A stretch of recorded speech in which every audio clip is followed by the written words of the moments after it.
लखीमपुर खीरी मामला प्रदर्शनकारियों और प्रशासन के बीच हुए समझौते के बावजूद भी फिलहाल गरमाया हुआ है। इसको लेकर लगातार राजनीतिक बयानबाजी की जा रही है। गौरतलब है कि 4 किसानों की मौत पर मचे हंगामे के बाद सोमवार को दोनों पक्षों में मुआवजे को लेकर एक समझौता हो गया था। इस बीच छत्तीसगढ़ के मुख्यमंत्री भूपेश बघेल ने राज्य सरकार पर आरोप लगाते हुए कहा कि इस मामले में आरोपियों के खिलाफ कोई कार्रवाई नहीं हुई है। ये बेहद दुर्भाग्यपूर्ण है कि हम जिस राज्य में आज़ादी का अमृत महोत्सव मना रहे हैं वहां पर ये सब हो रहा है, जहां पर न्याय से मुंह मोड़ा जा रहा है। वहीं एनसीपी अध्यक्ष शरद पवार ने इस घटना की जांच हाईकोर्ट के सेवानिवृत्त जज से करवाने की मांग की है। उन्होंने कहा है कि इस घटना की जांच की जानी चाहिए, तभी सच सामने आ सकेगा। उन्होंने ये भी आरोप लगाया है कि सरकार किसानों की आवाज़ को दबाने का काम कर रही है, लेकिन विपक्ष ऐसा नहीं होने देगा। हम सभी किसानों के साथ खड़े हैं, हम इसके समाधान के लिए कोई भी कदम उठाएंगे।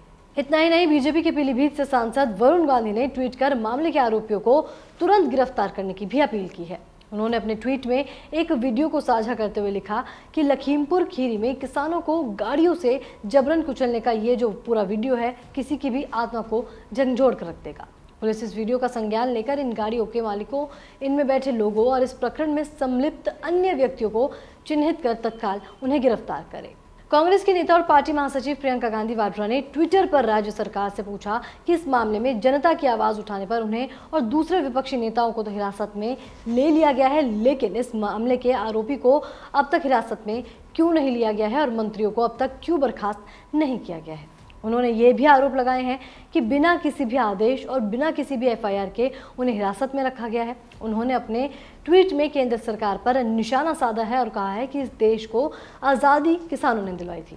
देश की सीमाओं की सुरक्षा भी इन्हीं किसानों के बेटे कर रहे हैं और किसान महीनों से अपनी आवाज़ उठा रहे हैं। उन्होंने पीएम मोदी से लखीमपुर आने की अपील की है।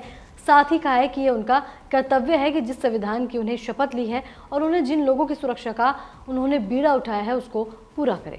जिसके बाद समाजवादी पार्टी के राष्ट्रीय अध्यक्ष अखिलेश यादव ने भी ट्वीट कर कहा कि किसान शोक मना रहे हैं, इसलिए ये किसी भी महोत्सव को मनाने का समय नहीं है। अपने एक और ट्वीट में उन्होंने लिखा कि आज अहंकारी बीजेपी का विकृत रूप और चेहरा जनता के सामने किसानों की हत्या के रूप में आया है।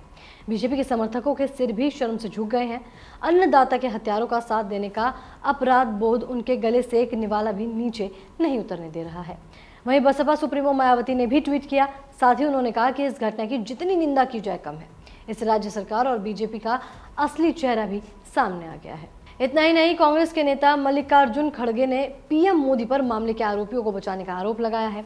उन्होंने अपने एक ट्वीट में पूछा कि आप क्यों आरोपियों को बचाने में लगे हुए हैं, जबकि किसानों की आवाज़ उठाने वालों को हिरासत में लिया जा रहा है। साथ ही उन्होंने एक वीडियो को भी साझा किया है जिसमें उन्होंने ये भी पूछा है कि इस मामले का आरोपी क्या भारत के किसानों से अधिक महत्वपूर्ण है।